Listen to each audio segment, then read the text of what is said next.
Hey guys, tonight we're slipping into a world where even the way you held your spoon could decide whether you rose in society or tumbled into ridicule. Imagine gas lamps flickering, horse-drawn carriages clattering over cobblestones, and rows of prim-faced Victorians staring you down, waiting for the tiniest slip of etiquette. Don't kid yourself. One wrong bow, one laugh too loud, and your reputation might be toast faster than a scone left too long on the fire. You probably won't survive this. So before you get comfortable, take a moment to like the video and subscribe, but only if you genuinely enjoy what I do here. And let me know in the comments where you're watching from and what time it is as you listen. Now dim the lights, maybe turn on a fan for that soft background hum, and let's ease into tonight's journey together. You walk into Victorian society as though stepping onto a stage. Every drawing room, every parlor, every street corner feels like theater. People aren't just people. They're performers wrapped in lace and starch, with scripts written in invisible ink, scripts you are expected to know without ever being taught. If you smile too widely, if you forget to lower your gaze when introduced to someone of higher rank, you're not just being impolite. You're marking yourself as socially untrained, maybe even morally questionable. In this world, etiquette isn't just politeness, it's survival gear. What makes it especially tricky is that Victorians loved the idea of respectability. It wasn't enough to have money. You needed the right manners, the right posture, the right way of sitting on the edge of a sofa as though gravity only half applied to you. Historians still argue whether this obsession with manners grew out of genuine morality or if it was mostly smoke and mirrors, a handy way to gatekeep who was in and who was out. Either way, you couldn't escape it. Take the handshake, for instance. Today, a firm grip might get you the job. Back then, too firm and you were coarse, too limp and you were weak. The perfect handshake was a delicate clasp, brief and not too warm, like passing a china teacup instead of touching a living hand. And God forbid your gloves weren't spotless. Victorians judged you by the cleanliness of fabric that wasn't even part of your skin. That's like us today deciding someone's entire character by the smudges on their phone screen. And let's talk faces. You can't just stroll around with whatever expression your mood chooses. No, you're expected to carry what was sometimes called a polite mask, a carefully neutral, faintly pleasant look that never slips, smiling too much, vulgar, frowning, morose. The sweet spot was a serene half-smile that made you look like you just smelled roses, even if the reality was horse manure drifting up from the street. Here's the quirky bit. Some etiquette manuals of the time literally gave instructions on how to laugh. Not too shrill, not too prolonged, and this is my favorite, not so hearty that your teeth showed. Imagine a room full of people practicing dainty chuckles like malfunctioning teapots. That's Victorian refinement for you. But the stakes were high. A man or woman without manners could be socially exiled, which in this era was almost worse than poverty. Your neighbors might still nod politely, but they'd cut you out of invitations, gossip about you at teas, and treat you as if you were invisible. To belong, you had to play the game, even if you loathed it. You held your teacup correctly. You let conversations float on harmless clouds of weather and travel. And you pretended not to notice when someone's corset squeezed their breath into tiny gasps. And etiquette wasn't just for the wealthy. Middle-class families, desperate to climb the ladder, clung to manuals like The Habits of Good Society or The Lady's Book of Etiquette. These weren't light reading. They were doorstoppers full of do's and don'ts. Imagine lugging around a rule book longer than the manual for your Wi-Fi router, only it told you how to sit, stand, walk, eat, breathe. Some families even rehearsed etiquette at home the way we might drill times tables, except instead of math problems, it was which hand do you extend when offered a dance, and how long may you visit without overstaying. The irony is that behind all this performance, Victorians were still human. They still got headaches, had crushes, and occasionally wanted to laugh until they snorted. But those impulses had to be squashed, hidden beneath that polite mask. You might say it was the golden age of pretending. And perhaps that's the real secret.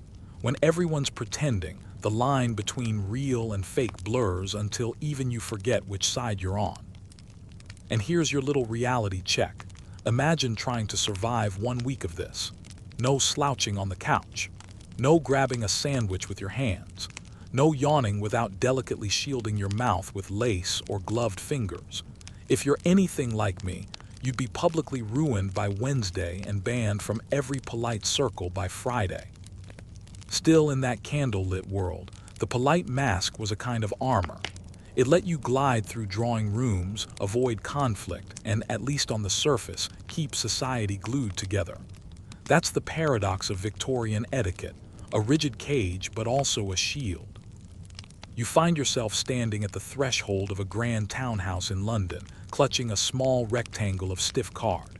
It looks harmless enough, but don't be fooled. This is your calling card, your passport into polite society. Without it, you're nobody. With it, you might just get through the front door. But here's the catch. It isn't as simple as knocking, smiling, and walking in. Oh no.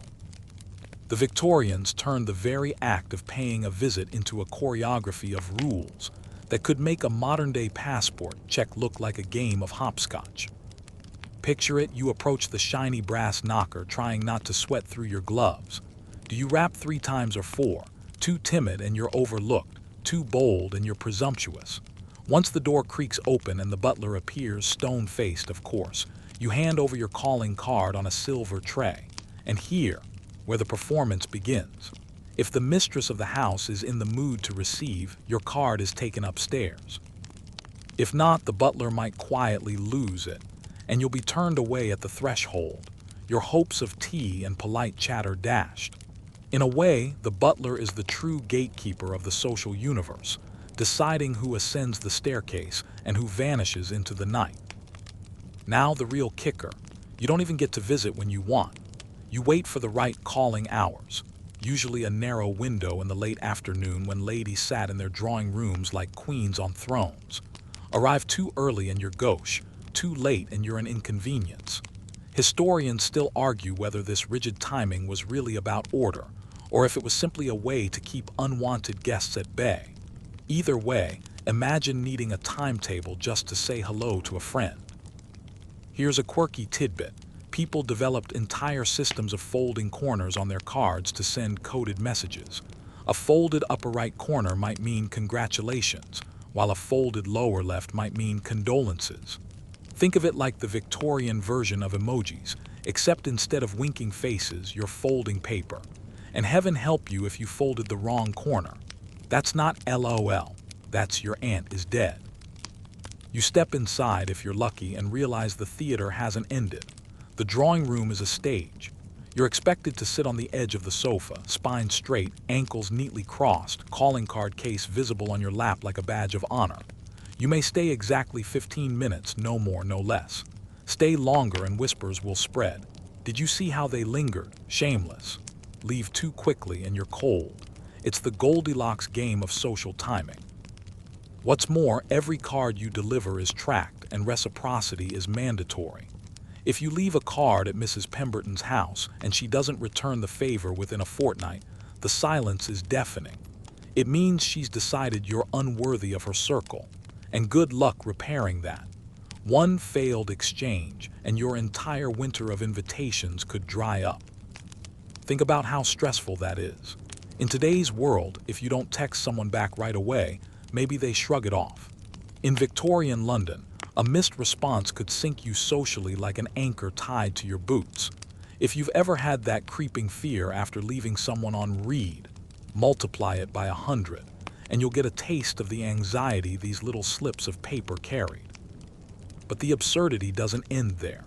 Some wealthy families employed actual staff just to manage calling cards, sorting them, tracking them, arranging them in little trays to show off who had visited. It's like having a social media manager for your front hall. The pile of cards became a kind of Victorian Instagram feed, a silent brag about who knew you, who wanted to know you, and who had snubbed you. The whole ritual could veer into the ridiculous. One lady supposedly had a stack of cards printed with nothing but her dog's name, which she delivered around the neighborhood as a joke. Imagine getting ghosted by a terrier named Buttons. And yet beneath the comedy, the calling card system reveals something vital about the Victorian psyche, the obsession with boundaries. They feared chaos, intrusion, the messy realities of human interaction. Cards let them keep control, deciding who entered their world and under what terms. You might think it cold, but for them, it was civilization itself. So here you sit, teacup balanced, trying not to sweat, 15 minutes ticking away like a countdown timer.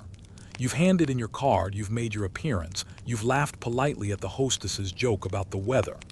The butler glides back in with his tray, eyes flicking toward the door. Translation: your time is up. You rise, bow, or curtsy with mechanical precision and retreat into the street. And as you walk away, one thought follows you. Was my card placed on the mantelpiece or tossed into the fire?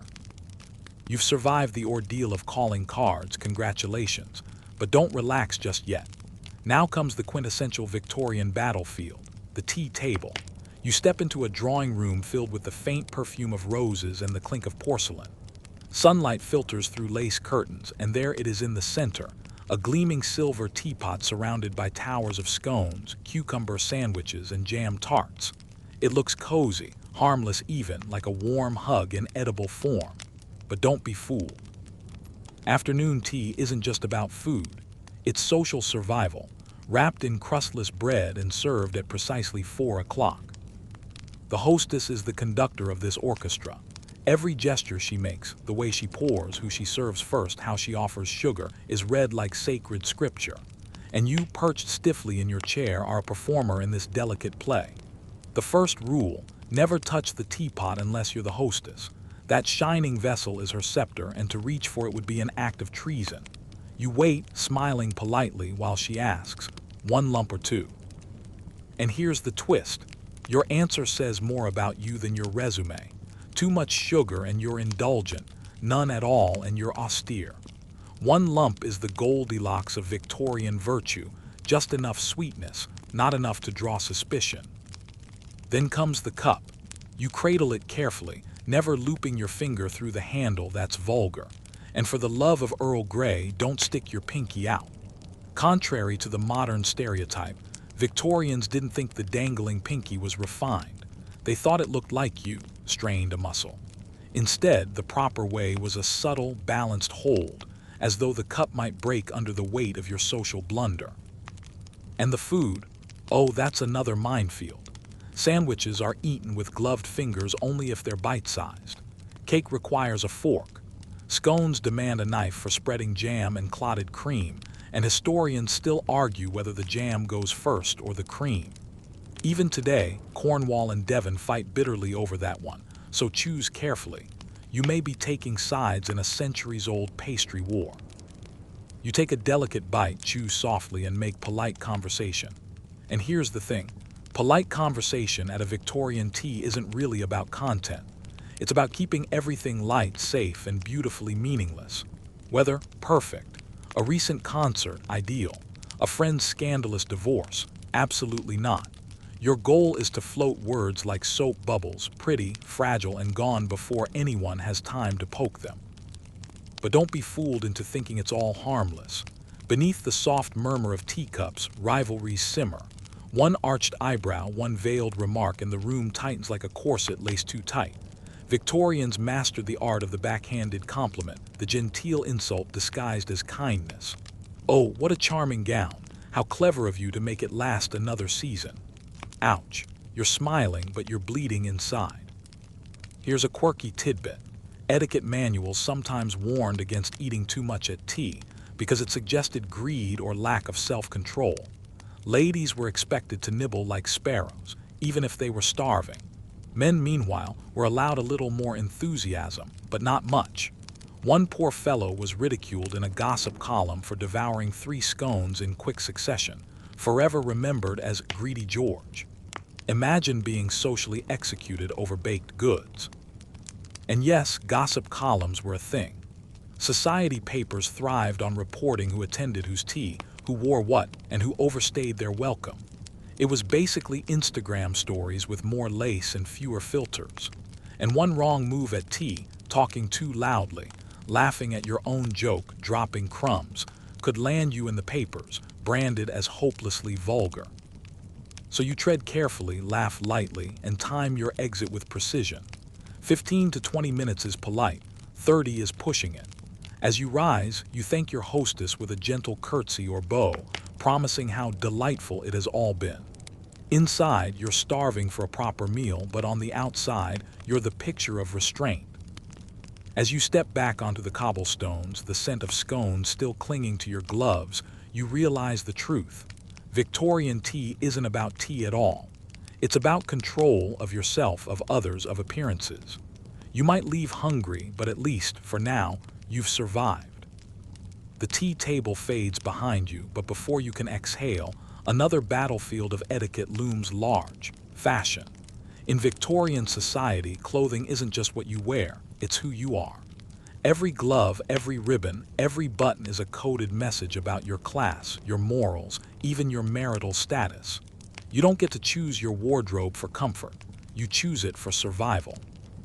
You wake in the morning to the rustle of fabric and the faint smell of starch.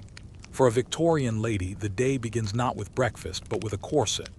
This torturous garment is yanked tighter and tighter until your waist shrinks to an impossible number, sometimes under 20 inches. Breathing? Optional. Eating more than a teaspoon of soup? Risky. But cinching yourself into that hourglass shape is essential because it marks you as refined, disciplined, and, ironically, healthy. Historians still argue whether women truly fainted from corsets or if fainting couches were more about dramatics. But either way, you wouldn't last 5 minutes without gasping for air. Over that corset goes layer after layer. Chemise, petticoats, crinolines, skirts that billow so wide they could take out an unsuspecting side table. Walking becomes a calculated dance, skirts swishing like sails, parasol in hand to shield you from the vulgarity of sunlight. And don't forget gloves. Bare hands in public, scandalous. Gloves signal cleanliness, modesty, and respectability. You might think of them as little cloth prison cells for your fingers, but to Victorians they were armor. For men, the uniform is no less strict. A gentleman's suit is dark, sober, and perfectly tailored, with trousers creased sharp enough to slice bread. Hats are non-negotiable, top hats for formal outings, bowlers for casual walks. And heaven forbid you're seen hatless on the street. It's as shocking as walking barefoot through a shopping mall today. Here's a quirky tidbit. Fashion etiquette extended even to mourning clothes. If your spouse died, you wore black for a full 2 years, with each month allowing slightly less somber shades. Violet, gray, lavender, like a slow-motion rainbow of grief. And woe betide the widow who appeared too colorful too soon. Gossip would fly faster than soot from a factory chimney. And speaking of gossip, fashion blunders could ruin you faster than bad table manners. A lady arriving at a ball in last season's gown might as well tattoo social death across her forehead. Dressmakers churned out endless styles, and though Victorians didn't have TikTok influencers, they had illustrated magazines like the Queen and Godey's Ladies' Book. These were the Instagram feeds of their time, and failing to keep up with them meant being left behind. Historians still debate whether all Victorians truly followed these trends, or if magazines exaggerated them for profit. After all, the working classes couldn't afford yards of silk or endless gloves. But the aspiration was there, and even a shop girl might scrimp for a fashionable bonnet, just to appear one rung higher on the ladder. Now let's not forget posture. Clothing didn't just dictate appearance, it forced behavior. Tight corsets made slouching impossible, wide skirts forced a graceful sway, and stiff collars demanded a head held high. Fashion was etiquette you wore on your body, an external reminder to act properly. You couldn't storm into a room or collapse into a chair even if you wanted to. Your outfit physically wouldn't let you. And here, where you really feel it, the heat. Imagine August in London, coal smoke choking the air, and you're trapped in layers of wool, silk, and whalebone. Sweat trickles down your back, but you dare not dab it with a handkerchief too vigorously. That's unseemly. Instead, you sit there glowing like a human kettle, hopping no one notices. If fashion is armor, it's armor that tries to kill you slowly. Yet despite the absurdity, Victorians clung to it. Because in their world, to be well-dressed was to be well-mannered, and to be well-mannered was to be moral. Clothing wasn't vanity, it was virtue stitched in thread. Strip away the fashion, and you stripped away the illusion of order that held society together. So you straighten your collar, smooth your skirts, and adjust your gloves. Outwardly, you're immaculate. Inwardly, you're itching, sweating, and silently cursing the inventor of whalebone corsets. But you smile through it, because in the Victorian theater, your outfit isn't just clothing, it's your ticket to belonging. You shuffle into the dining room now, skirts rustling or coattails swaying, and immediately you sense the change in atmosphere. This isn't the cozy intimacy of tea. This is high ceremony. The table stretches out like a runway of gleaming silver, polished glass, and more forks than you knew existed. You pause for a second, staring at the cutlery spread out before you, and wonder if you've accidentally wandered into an armory instead of a dinner party. Here, etiquette rules multiply like rabbits. The moment you sit down, you're caught in a web of rituals. Your napkin, place it delicately on your lap, never tucked into your collar like a bib. Bread, break it with your fingers, cutting is barbaric. And forks, always start from the outside and work your way in with each course, like peeling an onion made of stainless steel. Miss a fork and you might as well ring a bell announcing your downfall. Meal begins with soup, and here's your first test. You don't blow on it, that's for peasants. You don't slurp it, that's for toddlers. You tilt your spoon away from you gracefully, as though pushing liquid into the void. One accidental slurp, and you've outed yourself as socially radioactive. Historians still argue whether all classes truly followed such delicate nonsense, or if it was mostly an upper-class obsession inflated by etiquette manuals. Either way, tonight you're expected to perform like royalty. And the conversation. Oh, the dinner table is a stage. You must talk, but not too much.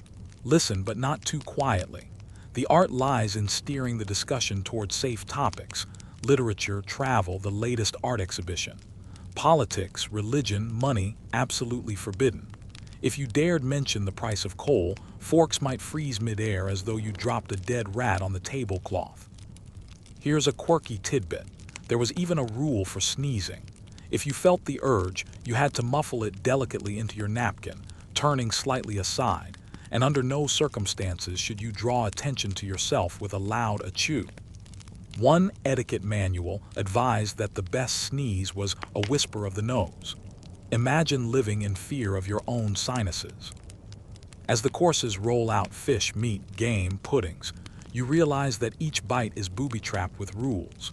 Don't cut salad leaves, fold them. Don't chase peas around the plate, they must be guided onto the fork like obedient little sheep.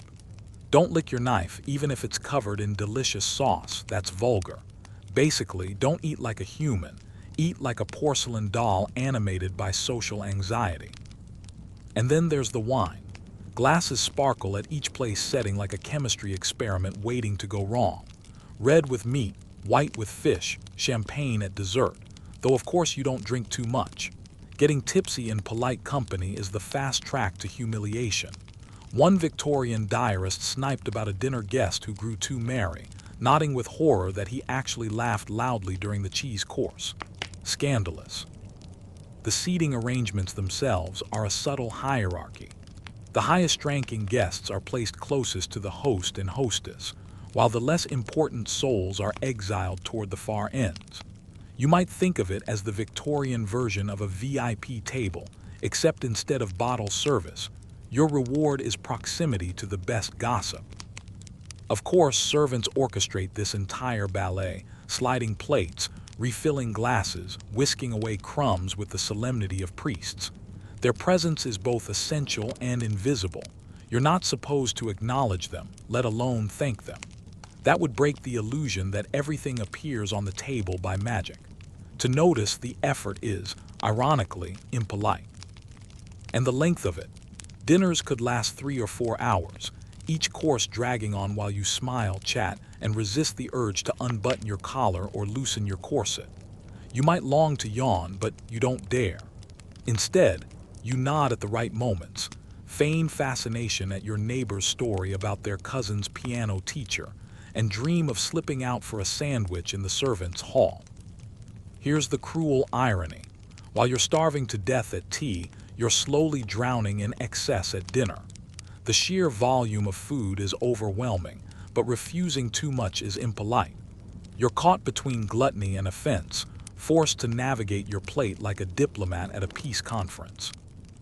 As the final dessert course appears, perhaps a towering trifle sparkling with candied fruit, you breathe a quiet sigh of relief.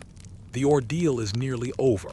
You've survived the forks, the peas, the whisper sneeze. And when the hostess finally rises, signaling the end, you stand with the others, bow politely, and file out into the drawing room for coffee. But inside, you know the truth. The real feast wasn't the food at all.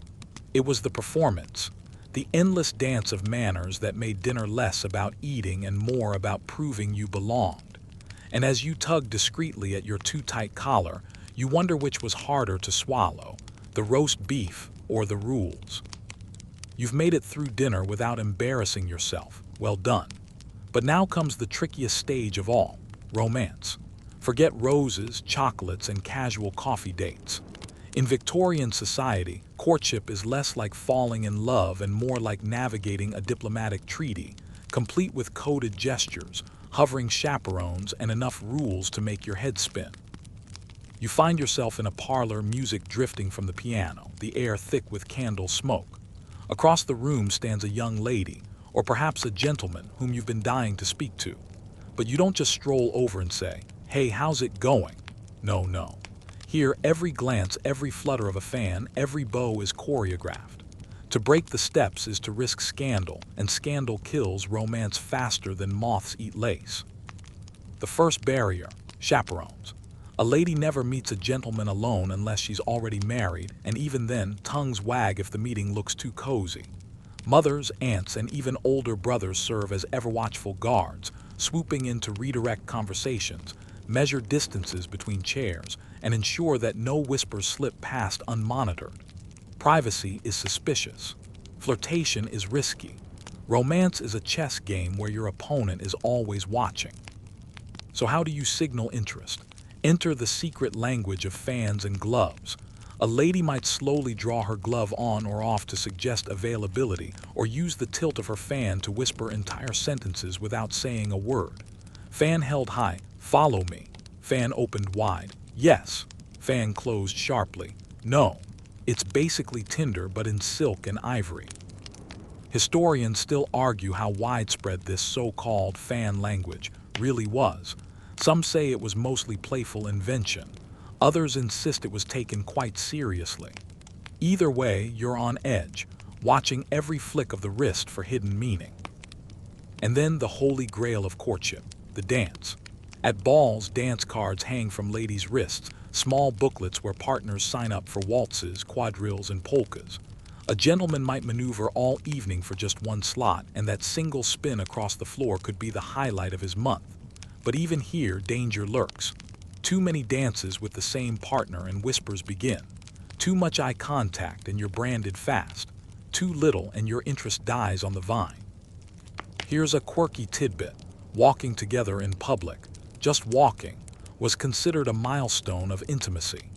If a gentleman escorted a lady through a park without a chaperone 2 paces behind, jaws dropped, and newspapers might even hint at an engagement. Imagine if today holding hands in a park made front-page news. And letters. Love letters are lifelines, but they must be written with exquisite care.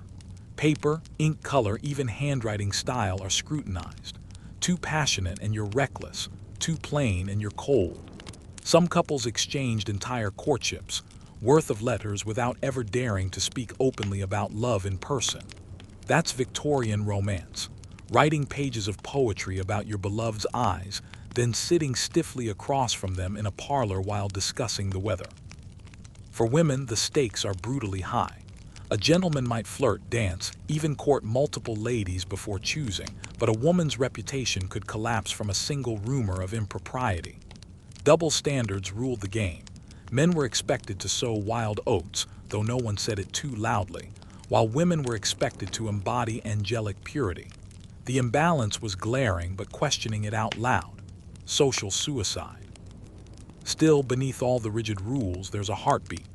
Behind the lace fans and stilted dances, real people are trying to connect. A sideways glance, a brushed hand, a shared laugh, all tiny rebellions against the suffocating etiquette. Maybe that's why courtship felt so electric. When everything is forbidden, even the smallest gesture feels dangerous, thrilling, unforgettable. But the rules are merciless.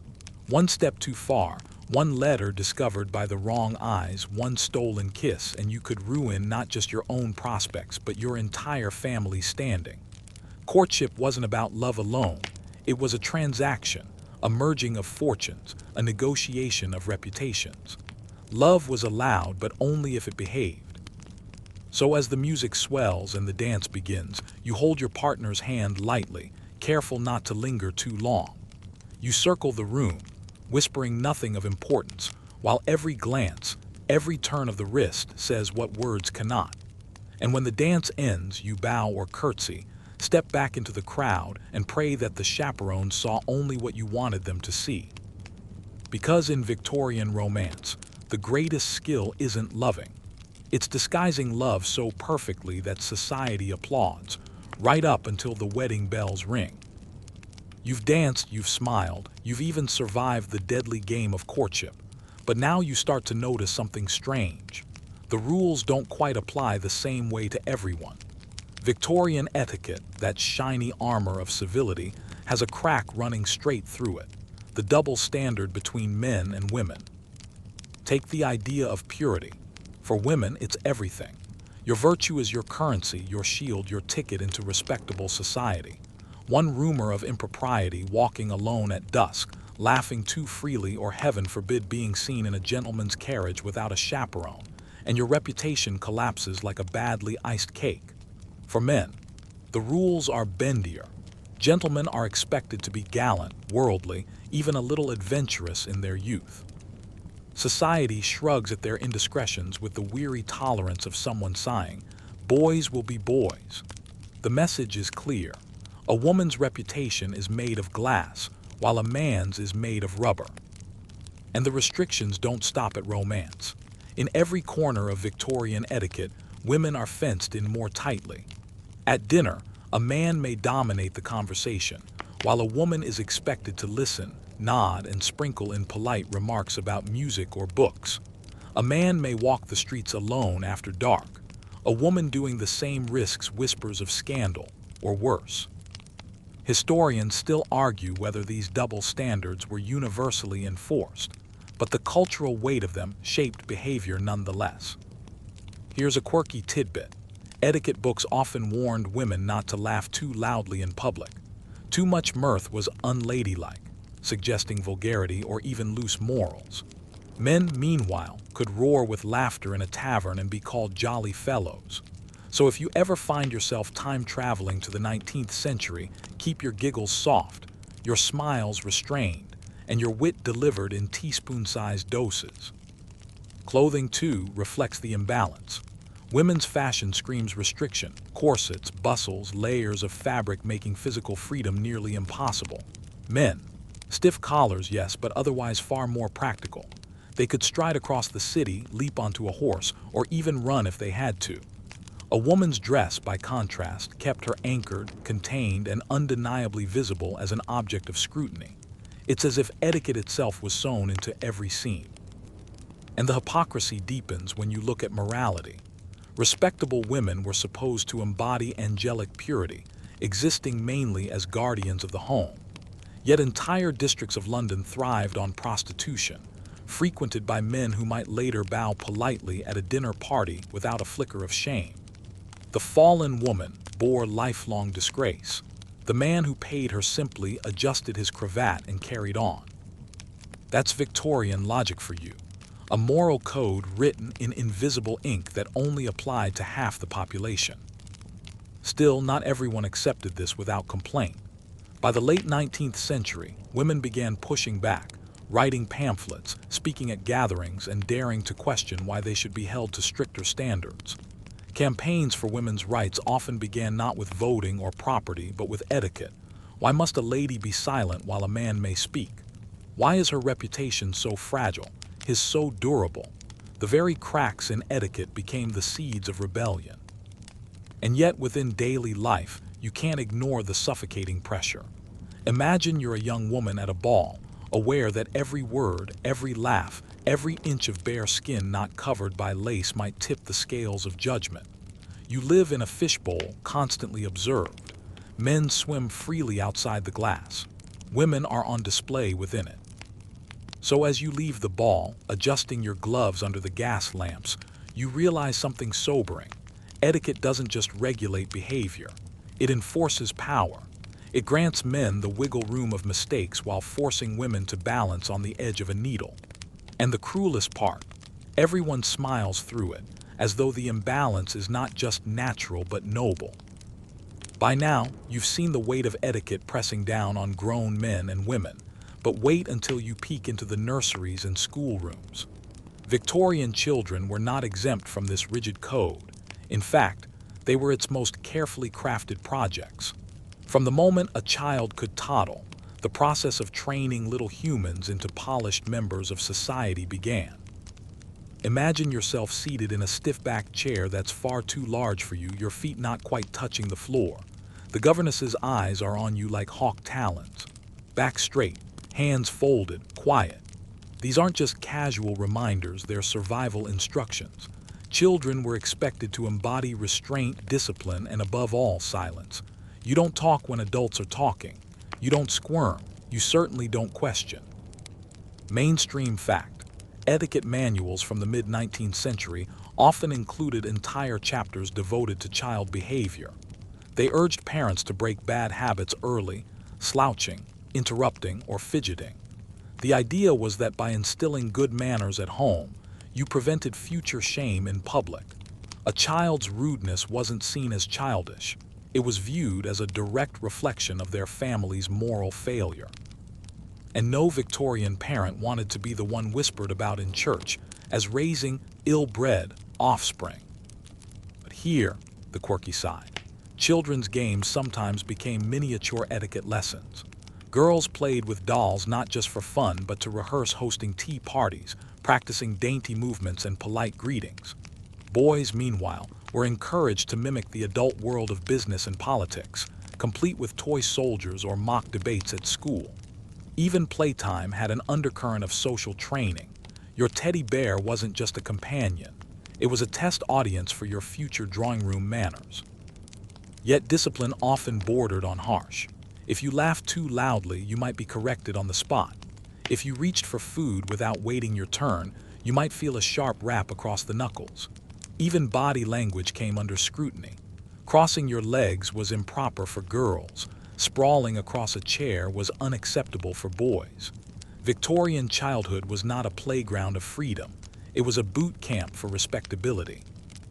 Historians still argue whether Victorian children were truly more repressed or whether memoirs have exaggerated their suffering. Some accounts recall a happy blur of parlor games, storybooks, and Christmas trees twinkling with candles. Others paint a grim picture of joyless drills and constant correction. The truth, as usual, is probably somewhere in between. Children laughed and played, but always with the invisible leash of manners tugging them back into line. And then there's school. If you thought your classroom was strict, Victorian schools made yours look like a theme park. Lessons weren't just about reading and arithmetic, they were moral boot camps. Students copied passages on honesty, humility, and obedience. Speaking without permission, punished. Forgetting to bow or curtsy to a teacher, punished. Even left-handedness could be treated as defiance, and you'd be forced to write with your proper hand. So next time you complain about math homework, remember, it could have been worse. You might have had etiquette homework too. The double standard crept in here as well. Boys were molded into future leaders, trained for professions, or readied for universities. Girls were sculpted into the ideal of accomplished ladies. Their education was often focused on needlework, piano, French phrases, and genteel conversation, skills designed less for survival and more for marriage markets. Society whispered, a boy must make his mark, a girl must make herself desirable. That's etiquette distilled into lesson plans. And it wasn't just parents and teachers shaping you. Even servants played a role. A nursemaid might whisper corrections when you forgot to say please. A butler might gently reposition your elbows at the dinner table. Behind every adult smile lurked another set of eyes monitoring, adjusting, polishing you into shape. Childhood innocence had very little space to breathe. Yet there's a strangely comforting rhythm in it too. Once you knew the rules, you knew where you stood. You were part of the Victorian symphony, each bow, each yes, ma'am, each carefully measured step playing your part. The cost was high, of course, spontaneity, freedom, individuality, but the reward was belonging. So picture yourself in a Victorian nursery, tucked into a canopy bed after a long day of lessons and corrections. You're clutching a worn copy of Alice's Adventures in Wonderland, dreaming of a place where etiquette rules might be turned upside down, where rabbits wear waistcoats, tea parties never end, and interrupting is not a sin but the start of adventure. You sigh, maybe a little rebelliously, because deep down you know. Tomorrow, the governess will still expect your back straight, your words measured, and your childhood contained within the walls of Victorian propriety. Now you drift down the grand staircase and into the hush of the servants' quarters, where etiquette takes on a different, almost invisible form. Upstairs, everything glitters, polite laughter, polished silver, elaborate manners. But here below stairs, the rules are no less strict, only unspoken and enforced by hierarchy rather than chandeliers. If the drawing room is a theater stage, then the servants' hall is the backstage, just as meticulously rehearsed, but meant never to be seen by the audience. You quickly learn that invisibility is a servant's greatest skill. A good butler glides silently, anticipating needs before they're voiced. A housemaid clears the hearth without raising a speck of dust or a hint of her own presence. For a footman, the rule book is almost comically precise. Stand 6 paces behind the master's chair, hands clasped behind the back, eyes lowered, breathing so quietly you might as well not exist. If you sneeze or clatter a spoon, you may as well have tripped the fire alarm. Mainstream fact: in grand Victorian households, there were often dozens of servants, each with a sharply defined role. The hierarchy could be as rigid as an army regiment. The butler and housekeeper reigned supreme. Beneath them came the cooks, valets, ladies' maids, and still further down the ladder, the scullery maids and stable boys. The etiquette of deference meant not only obeying the master and mistress, but also respecting rank among fellow staff. A junior maid didn't dare sit until the housekeeper gave leave, and mealtimes in the servants' hall mirrored upstairs with their own seating order. Here's the quirky tidbit. Some households went so far as to ban servants from using certain doors or staircases. Special back corridors and servants' passages were designed so the working staff could move about unseen, like polite ghosts. Bells connected each room to the servants' quarters, and when one rang, you dropped whatever you were doing to answer. The sound was less a call than a command. Think of it as an early version of push notifications, only you couldn't mute them. The training was relentless. A valet, for example, was expected to remember the master's preferences with near photographic accuracy. How he liked his cravat folded, the temperature of his bathwater, the shine on his boots. Forgetting such details wasn't just sloppy. It was a failure of etiquette, a break in the invisible contract that promised perfect service. Historians still argue whether servants internalized pride in this role or if resentment simmered beneath the surface. Some memoirs by butlers and governesses describe deep loyalty and even affection for the families they served. Others reveal bitterness, exhaustion, and a sense of being trapped in a system where politeness became a kind of leash. Was it a noble profession or a gilded cage? The debate remains open, echoing down those narrow back staircases. And yet, servants developed their own codes of humor and rebellion. A chambermaid might roll her eyes at her mistress's absurd wardrobe demands once the door was shut. A cook might accidentally overspice a dish to make a point. Gossip in the servants' hall acted as a pressure valve, turning the upstairs world's rigid demands into jokes and whispered stories. Beneath the bowing and curtsying, a sly resistance sometimes simmered. Still, the etiquette of silence was crucial. You didn't interrupt when spoken to, you didn't show opinion, you didn't exist as a personality in the upstairs rooms. You were a polished tool of service, not a fellow human in that moment. Imagine holding a tray for 20 minutes while a guest dithers, or opening a door over and over again, yet never once meeting someone's gaze. It takes a strange kind of strength to live like that, erasing yourself so others can shine. But here's a small paradox. Servants often knew more about their masters than their masters knew about themselves. A lady's maid might overhear private confessions during hair brushing. A footman might know exactly how much wine the master drank after midnight, and a governess often witnessed the raw truths of family dynamics. Servants were invisible, yes, but they were also the sharpest observers in the house, keepers of secrets that could topple reputations if ever spoken aloud. So, as you tread through these narrow hallways, you feel the tension between presence and absence. Every polished shoe, every turned-down bed, every carefully lit fire carries the weight of etiquette.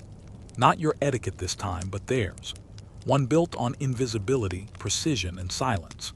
To live as a Victorian servant was to vanish in plain sight, to let your entire existence dissolve into service, while the world upstairs congratulated itself on its refined manners.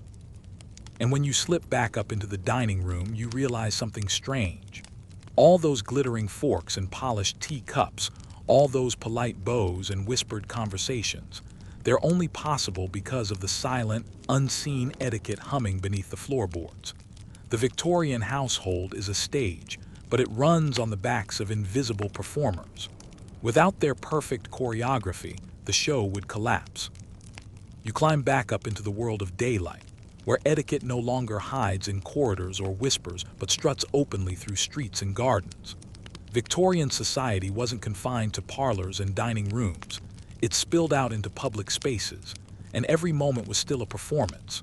Picture a promenade in Hyde Park, long rows of fashionable carriages circling the paths, women in elaborate bonnets fluttering their parasols, men in tailored coats walking with canes they didn't actually need. It wasn't really about getting fresh air. It was about being seen, measured, and silently judged. You can feel it in the air. Each step, each gesture is weighed. Who nods to whom? Who bows too deeply or not deeply enough? A lady drops her handkerchief, it's a test. Will the right man pick it up, returning it with the perfect bow, or will some hapless fellow stumble and turn the whole act into slapstick? You think you're strolling for relaxation, but really you're part of a live-action resume, carefully presenting yourself to the crowd. Mainstream historical fact. Public promenading was a vital social ritual in Victorian cities. Parks were designed as stages for display. The Serpentine in Hyde Park, for instance, was less about boating and more about showing off your clothes, carriage, and companions. Even train travel followed similar unspoken codes. Ladies were expected to occupy certain carriages. Conversations were kept hushed, and newspapers folded neatly so as not to encroach on a neighbor's space. And here's the quirky tidbit. In theaters, Victorians often paid more attention to each other than to the play. Opera glasses weren't just for watching the stage. They doubled as tools for people watching. Imagine peeking across the balcony at some duchess pretending to laugh at a joke she's heard 50 times, while silently checking whether her rival's gown is last season. In a sense, every public venue became a competitive catwalk. Historians still argue whether these rules made cities feel safer and more orderly, or if they smothered individuality. On one hand, the predictability of etiquette gave a sense of structure in crowded, industrial cities. On the other, it could turn daily life into an exhausting pageant where people rarely dropped their guard. Was the promenade a democratic space of mingling, or just another arena where the wealthy flaunted status while others played supporting roles? As you wander along, you notice even the smallest acts carry weight. Sitting on a park bench, not too slouched or you'll look common, crossing the street. Better lift your skirt just right, not too high, not too low. Buying something at a shop counter, your tone, your diction, even how you hand over coins all reveal your class and breeding. Imagine the pressure of constantly living inside a kind of social TikTok filter, only instead of likes, you earn approving nods, or worse, disapproving whispers. And of course, there are jokes in the making. One poor gentleman might misjudge his hat-tipping angle and practically knock the thing into the horse manure, while another trips trying to bow on uneven cobblestones.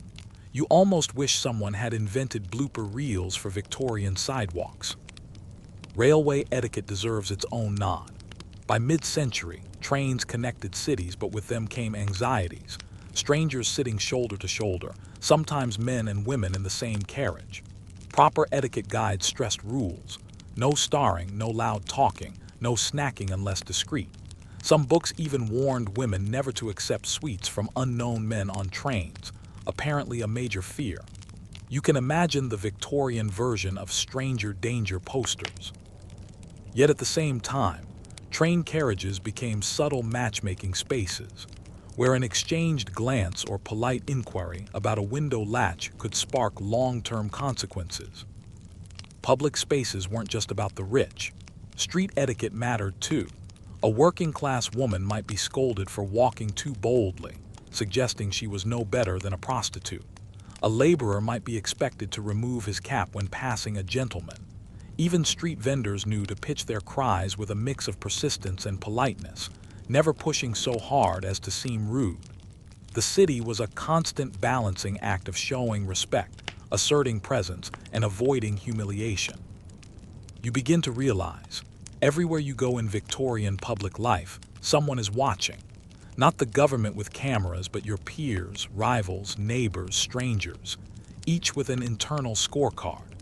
Every step through a park, every seat at the opera, every moment in a train compartment reinforces the idea that life itself is a performance, whether you've rehearsed your role or not.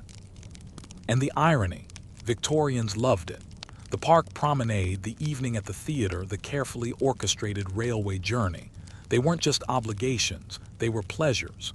People looked forward to the ritual of dressing, strolling, nodding, bowing.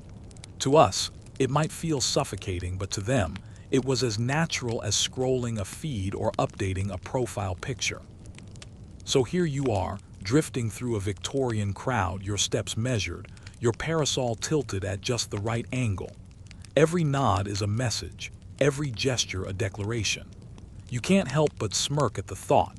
You're not walking in the park, you're starring in a silent play where the audience is also the cast, and the only script is etiquette. The street lamps flicker as you find yourself stepping into a place where the rules tighten like a corset, the ballroom. Here, etiquette isn't just polite, it's survival. You walk into a hall blazing with chandeliers, walls shimmering with gilt, and a polished floor that seems to whisper, "Misstep here," and your reputation slips faster than a dance shoe on wax. At first it looks like a dream. Ladies in gowns of silk and satin, skirts puffed with crinolines wide enough to block traffic. Gentlemen in tailcoats, their hair slicked down just so, gloves spotless and white.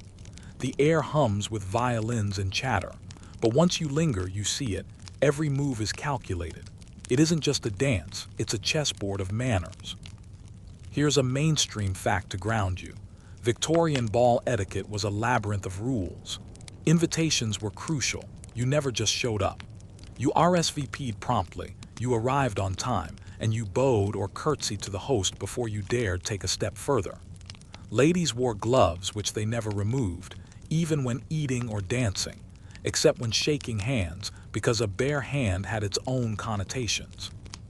Gentlemen carried dance cards for ladies, delicate little booklets where names were penciled in advance for each waltz or quadrille. To overfill a card, a sign of popularity. To leave blanks, a subtle humiliation. And then there's the quirky tidbit. Fainting couches weren't just for fainting. In a ballroom, they doubled as reputation-saving crash pads, those corsets you're picturing. They weren't forgiving when a lady tried to waltz in a room nearing sauna levels of heat. It wasn't uncommon for dancers to stagger off mid-reel, gasping for breath while attendants swooped in with smelling salts. Imagine being mid-spin, then keeling over like a Victorian domino. Romantic? Maybe not. Memorable? Absolutely. Historians still argue whether the explosion of the waltz in Victorian England was scandalous liberation or moral decay. Earlier generations had seen it as borderline indecent, hands clasped, bodies close, eyes meeting directly. Some clergy denounced it as a dance of sin. By the mid-19th century, however, it was the crown jewel of the ballroom. But even then, limits applied. Partners had to maintain a certain decorum, and lingering eye contact could stir whispers the next day. You notice the micro details that made or broke reputations.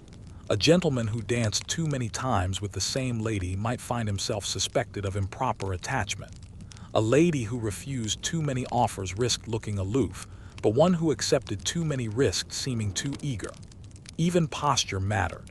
Standing too rigid made you look awkward, slouching made you look common, and if you were unlucky enough to step on someone's hem. That's the kind of faux pas people, remembered longer than the music itself. Of course, there were unspoken comedy routines too. Picture a gentleman sweating through his collar because he's been stuck dancing next to the buffet table, praying no one notices his gloves have faint pastry stains. Or the classic horror of a dance card gone missing. Cue chaos as suitors jostle like glitching NPCs, unsure where to slot themselves in. It wasn't only the dance floor, it was the before and after too. Carriage arrivals had their own rituals, stepping down gracefully, skirts lifted just right, no tripping allowed. Leaving early, considered rude unless you had an airtight excuse. And the midnight supper, that was when alliances were cemented and gossip sharpened. A glance exchanged over a plate of chicken and aspic could launch a season's worth of speculation. You're probably wondering, did everyone really know and follow these rules? Not quite. Many young men blundered, and many young women learned fast how to cover for a partner's awkwardness. A practiced lady might gently steer a clumsy waltzer as if it were all part of the rhythm. But etiquette manuals existed for a reason. They were safety nets for anxious debutantes terrified of messing up in front of the wrong eyes. One thing that strikes you: the ballroom was where gender etiquette crystallized most clearly. Men led, women followed, but both had responsibilities. A man had to guide smoothly, protect his partner from collisions, and escort her properly back to her seat afterward. A woman had to move with grace, acknowledge each turn, and never display overt exertion. Imagine burning calories in layers of brocade while pretending you're as serene as a marble statue. That's Olympic-level acting. And here, where you chuckle, the orchestra, poor souls, sometimes had the final say. If they played too fast, dancers scrambled like chickens, too slow, and the waltz sagged into something resembling a funeral march. The musicians could make or break reputations without even trying. As you drift along the polished floor in your imagination, you realize the ballroom wasn't just a place of elegance. It was a high-stakes arena where status, romance, and survival mingled in every step. Each spin and bow could echo for weeks in gossip columns or whispered drawing room conversations. To us, it looks like a glittering party. To them, it was social Darwinism set to music. So as the violins swell and skirts brush past your arm, you think to yourself, one wrong move here, and you wouldn't just step on a hem, you'd step on your entire future. The chandeliers fade, and now you're stepping outside, into the streets where etiquette takes on a different flavor altogether. Forget polished parquet floors and gilded mirrors. The pavement crunches beneath your boots, and the air smells of horse manure, coal smoke, and roasted chestnuts. This is the public sphere, and here, the rules don't vanish, they multiply. Imagine yourself walking down a London boulevard in the 1870s. Gas lamps flicker overhead, carriage wheels clatter, and vendors hawk everything from oysters to newspapers. You tug your gloves straight, because yes, even here, gloves matter. Victorians believed a respectable person kept their hands covered in public. Bare hands suggested labor, or worse, intimacy. Here's your mainstream fact anchor. Public behavior was scrutinized relentlessly. A gentleman didn't just stroll, he escorted, walked slightly to the curbside, ensuring his companion didn't splash with mud. He never smoked openly in front of ladies, and he certainly never spat. A lady, meanwhile, kept her eyes lowered just enough to suggest modesty, but not so low she risked tripping on the cobblestones. To laugh loudly in the street, utterly unthinkable. And the quirky tidbit: umbrellas were practically status weapons. With unpredictable London weather, the umbrella was indispensable, but also a symbol of class. Cheap umbrellas might turn inside out with the wind, exposing you to ridicule. There were even etiquette guides explaining the proper way to tilt your umbrella so you didn't jab someone's eye. Picture a whole crowd of Victorians navigating rainy streets like awkward sword fighters, trying to dodge each other's canopy edges. Historians still argue whether the strictness of public behavior was a genuine reflection of values or more of a performance. Was everyone truly that disciplined, or was it all a facade for the sake of reputation? Letters and diaries hint at both. People complained about the absurdity of rules, yet also feared the humiliation of breaking them. Picture the etiquette of crossing paths. If a woman of status stopped to greet a man, he tipped his hat, bowed slightly, and kept the conversation brief. Too long a chat could ignite gossip. Were they acquainted too intimately?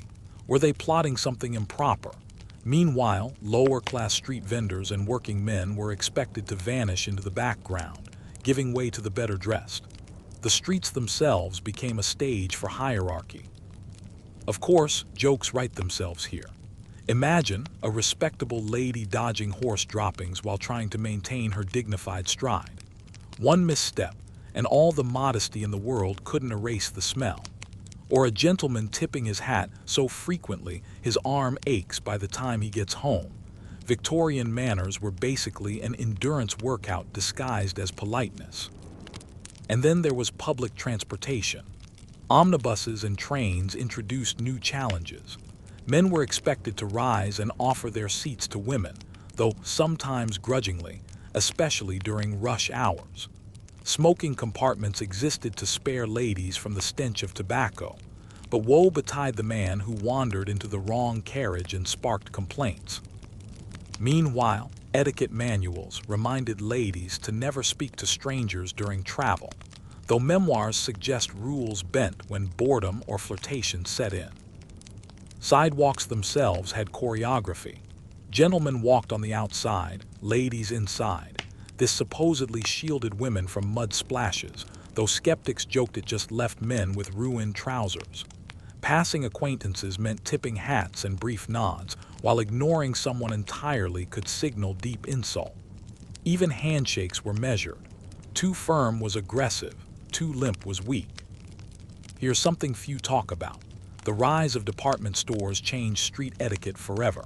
Shops like Harrods or Selfridges weren't just commercial. They were theaters of respectability. Women could browse freely, protected from the dangers of open marketplaces. But this freedom came with new codes. Never haggle, never loiter too long, and always handle merchandise delicately. A lady seen shopping too often risked whispers of frivolity. Public dining added its own layer. If you dared to eat in a restaurant, still a relatively modern concept, etiquette demanded restraint. No slurping, no reaching, and certainly no licking fingers.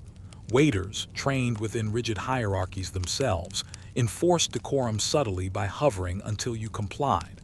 A sloppy eater might be remembered long after their plate was cleared. And yes, even public charity had etiquette. A wealthy passerby might drop coins into a beggar's hand, but never directly. It was often through an intermediary or in a way that preserved distance. Too much intimacy with the poor was frowned upon, yet cold indifference could harm one's reputation.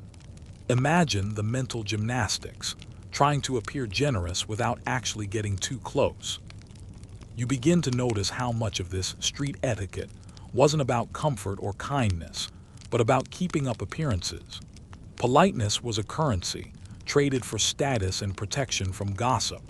Every hat tip, every careful umbrella tilt, every calculated laugh was another thread in the invisible net that kept society stitched together. Still, amid all this rigidity, cracks appeared. Street musicians sometimes drew spontaneous applause, cab drivers swore loud enough to make passers-by snicker, and children darted across pavements with none of the adult restraint. For a moment, the mask slipped, and the streets looked alive rather than rehearsed. So here you are, stepping carefully past puddles, dodging umbrellas, bowing and nodding as though your social survival depends on it. Because in Victorian public life, it actually does. You've left the streets behind now, only to find yourself stepping into a quieter, more domestic sphere again. But this time, it isn't about your gloves or the angle of your bow. It's about what you say, or rather, what you dare not say. Language in the Victorian era was its own elaborate costume, stitched together from euphemisms, polite evasions, and carefully measured tones. To speak plainly was often considered uncouth, and so words became a game of shadows. Let's start with the obvious mainstream fact.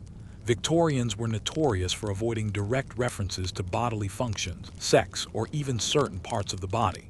You didn't say leg, you said limb.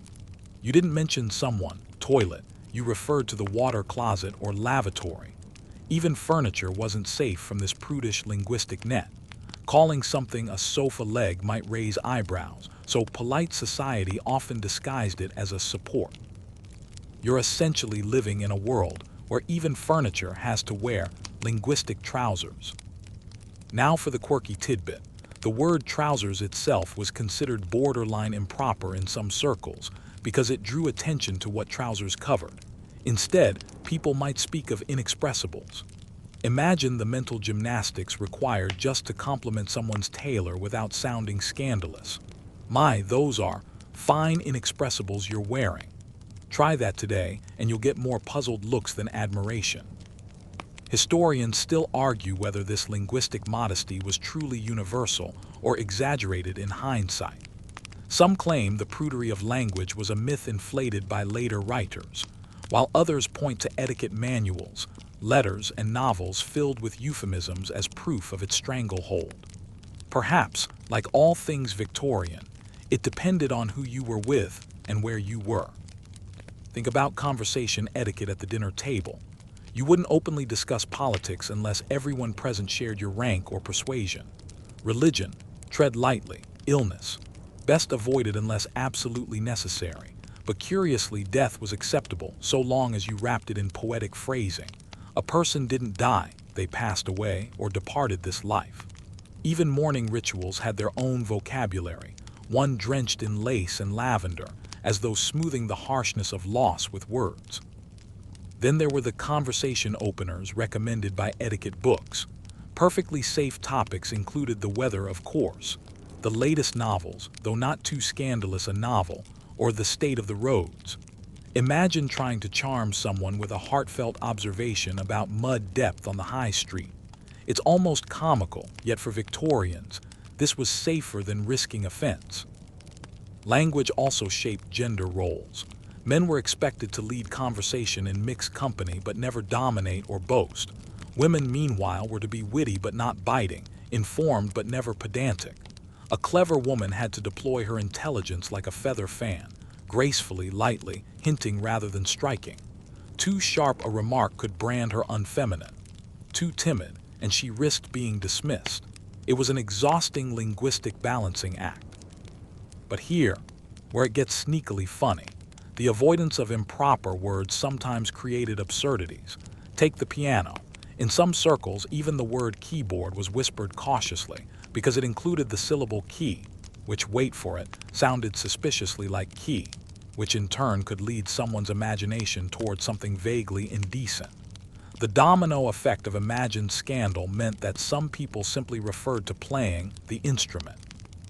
It's like living in a world where you can't mention your guitar because someone might blush at the word string. Public speaking magnified the stakes. Politicians, clergymen, and lecturers all had to master the art of dignified circumlocution. Direct insults were cloaked in flowery rhetoric. Instead of calling an opponent a liar, you might say, his remarks are perhaps colored by a certain imaginative liberty. Translation: he's fibbing, but in the nicest possible way. Even humor had to tiptoe. Satire flourished, but it thrived on implication rather than outright mockery. A Victorian audience adored clever wordplay, double entendre, so long as it remained subtle, and the sly wink of suggestion. It's no coincidence that Gilbert and Sullivan's operettas, filled with verbal gymnastics and ridiculous politeness, became wildly popular. They parodied the very linguistic dance Victorians performed daily. Of course, rules bent in private. Behind closed doors, families sometimes used blunt words, servants often spoke plainly among themselves, and journals occasionally reveal refreshingly candid language. The rigid politeness was partly a performance, like donning a costume when you left your home. And just like with costume, some people wore it more comfortably than others. Think of how this shaped letters, too. Correspondence was an art, and writing the wrong word could spell social disaster. Courtship letters dripped with euphemism. "I hold you in the highest regard" might really mean "I adore you." Meanwhile, letters of recommendation required diplomatic phrasing. No one ever wrote lazy, but instead better suited to less demanding tasks. It was essentially an early form of HR jargon. Language etiquette even influenced science. Darwin's writings, while revolutionary, are couched in layers of measured phrasing to soften radical ideas. Medical journals used endless euphemisms for reproductive anatomy, making it harder to read but socially safer.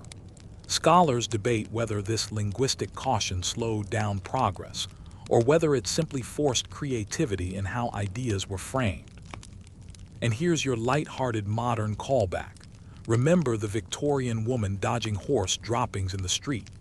Imagine her also dodging dangerous words in conversation, stepping delicately around forbidden topics. One wrong step, say, mentioning trousers, and she might cause as much scandal as if she'd slipped on the cobblestones. So as you listen now, picture yourself at a Victorian parlor gathering. Every word feels weighted, every phrase a minefield. You sip your tea, you nod politely, and you try desperately to keep your sentences both intelligent and inoffensive. Congratulations! You've just discovered that in this era, even your tongue must wear gloves. You've been watching your tongue all evening, treading the conversational minefield of polite society, but now you notice something else: who gets to speak, and who has to stay quiet. Victorian etiquette wasn't just about what you said or how you said it, it was also about who was allowed to join the conversation at all. And here's the blunt truth: the rules weren't the same for everyone. Mainstream fact first. Class distinctions in Victorian society were fierce, and etiquette was one of the sharpest dividing lines. The aristocracy and the aspiring middle classes guarded their manners like treasure because those rules proved their refinement. For working-class people, survival left little time for elaborate courtesies, though they had their own codes of politeness, often based on respect, neighborliness, and reputation. Servants, meanwhile, were expected to adopt the language and mannerisms of their employers, at least when in earshot. You had to fit yourself into the script of someone else's life, or risk dismissal. Here's the quirky tidbit. In some households, even the family's pet parrot was trained not to squawk rudely. Parrots that learned swear words, or heaven forbid, shouted something suggestive, were considered a social liability. Imagine the butler trying to cover for a parrot screaming, "Bother your trousers," every time guests arrived. It sounds comical, but it reflects how deeply appearances mattered, even when it came to the family bird. Historians still argue whether these rigid codes genuinely trickled down into all levels of society, or whether they mostly belonged to the aspirational middle and upper classes. Some scholars insist the working classes created their own etiquette that emphasized loyalty, neighborly support, and shared rituals like pub gatherings. Others argue that middle-class respectability had a surprisingly strong gravitational pull, influencing even those who technically couldn't afford silk gloves or ballroom tickets. The truth, as usual, is probably tangled in between. Picture the dining room of a wealthy household. The family eats in one room, attended by liveried servants, while downstairs in the kitchen the staff enjoy their own meal. Two worlds under one roof, divided by etiquette as much as by class. At the master's table, conversation must sparkle but never ignite. At the servant's table, laughter might ring louder, language might be earthier, but a strict pecking order still exists. A kitchen maid doesn't interrupt the cook, and the scullery boy certainly doesn't lecture the footman. Etiquette is everywhere, It just wears different costumes. Now think of gender layered on top of class. A working-class man might speak his mind in the pub, but his wife was expected to manage the household with quiet efficiency and defer to him in public. A middle-class woman might host a tea where she displayed her refined manners, but she was still excluded from political debates or higher learning unless she framed her interest delicately. Meanwhile, an upper-class gentleman could pontificate at length, but even he risked mockery if he came across as pompous. Social rules policed everyone, but the leash was shorter for some than others. And then there's the world of colonial etiquette. Victorians carried their codes abroad, imposing them in India, Africa, and beyond. Tea-drinking rituals, dress codes, and linguistic prudishness were exported as part of the imperial package. Yet, ironically, colonists often bent or broke those same rules once far from London society, creating a double standard. Historians debate whether these exported manners were genuine attempts at civilizing, in their words, or simply ways of drawing a line between rulers and the ruled. Either way, etiquette was wielded like a badge of authority. For children, the rules started early. Etiquette manuals stressed obedience, modesty, and silence in mixed company. A child was to be seen and not heard, unless asked to recite a poem or play a piano piece for entertainment. Imagine the nerves of an 8-year-old forced to perform Twinkle, Twinkle, Little Star before a room of watchful adults, knowing even her bow at the end would be judged. It's no wonder many children grew up with both reverence and resentment for the era's stiff politeness. But there were cracks in the system. Servants wrote memoirs that mocked their employers' pretensions. Satirical cartoons lampooned the hypocrisy of etiquette, showing rich ladies preaching propriety while secretly gambling or gossiping. And in working-class music halls, comedians made fortunes poking fun at the absurdities of polite society. Humor became a weapon, carving out spaces where those excluded by class could laugh at the rules that shut them out. Now imagine you're walking through a London park.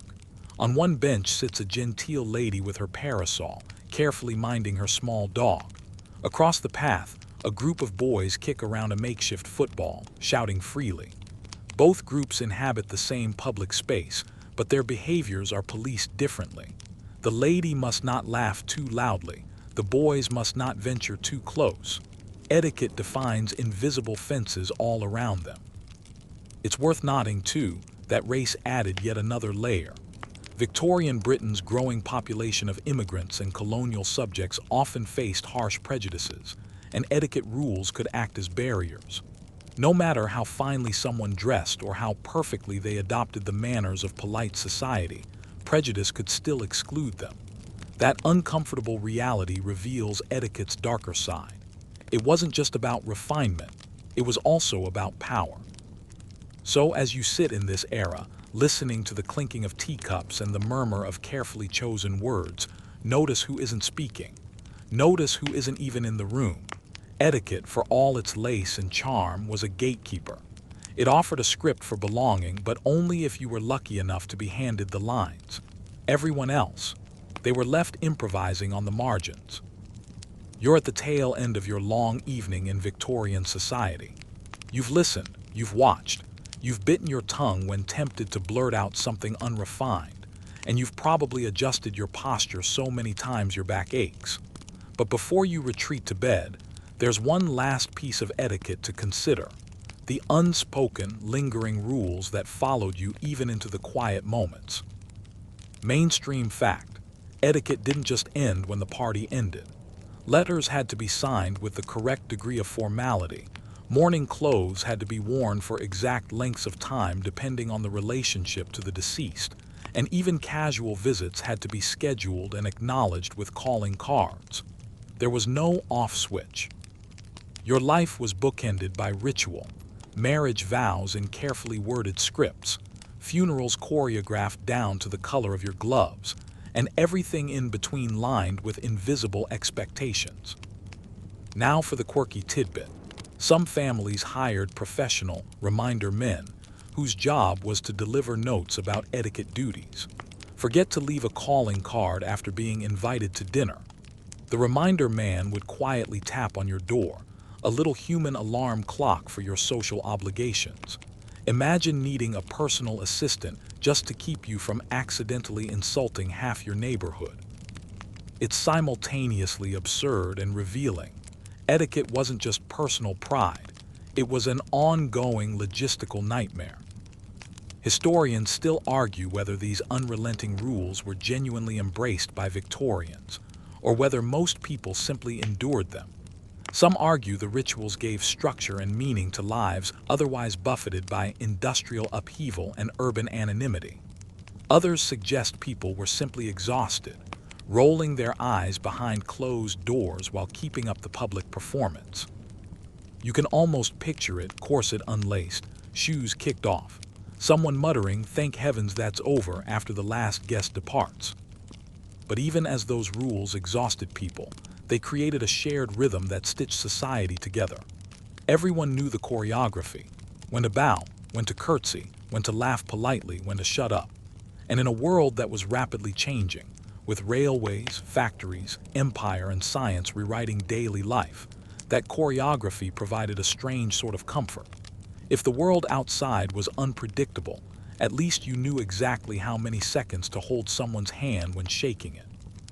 Picture yourself lying in your Victorian bed, curtains drawn tight to keep out the London soot. Even here, you can't entirely escape the rules. If you're a woman, you're expected to rise early, manage your household staff, and ensure everything runs with clockwork precision. If you're a man, tomorrow might mean returning to the office, where workplace etiquette dictates not just how you talk to your boss, but even how long you stand in front of the fire before yielding the best spot to someone else. Etiquette shaped not just what you did, but who you thought you were. It was a mirror, a mask, and a measuring stick all at once. And while parts of it may feel fussy, ridiculous, or even cruel to us now, it also created a sense of belonging, provided, of course, you stayed within the boundaries. Step outside the lines and you weren't just impolite. You risked being branded as improper, scandalous, or even socially dangerous. And so the Victorian world drifts off to sleep, rules intact, reputations guarded, manners polished for another day. You roll over, perhaps with relief that your modern life doesn't require calling cards or 12 layers of etiquette manuals to get through a simple dinner party. But maybe you also feel a little curiosity. What would it be like if your every gesture carried weight, if every word was a performance, if silence itself was a kind of speech? Because that was the Victorian secret. Etiquette was never just about rules.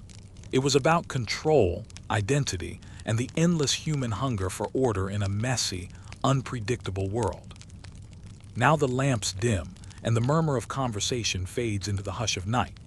The teacups have been cleared, the parlor doors closed, and all that remains is the faint ticking of a clock in some quiet hallway.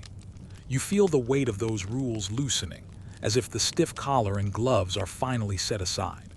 Breathing slows, shoulders relax, and the constant vigilance of etiquette ebbs away like receding tidewater.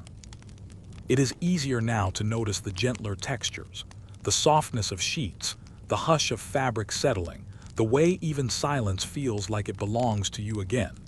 The Victorian world, with all its rituals and rigidities, drifts into the background like the faint outlines of lace dissolving in candlelight. What's left is simply you, resting, without expectations. Allow the long sentences to guide you into slower rhythms, each one easing the mind a little further from the rigid structures of the day. Nothing more is required of you. No card to be left at a doorway, no bow to be measured, no word to be chosen with such precision. Only stillness, only quiet, only the safe comfort of knowing that the night belongs to you. So close your eyes, let the rules of another era fade and carry only the calm. Tomorrow will come with its own demands, but tonight, in this soft drift, you are entirely free. Sweet dreams.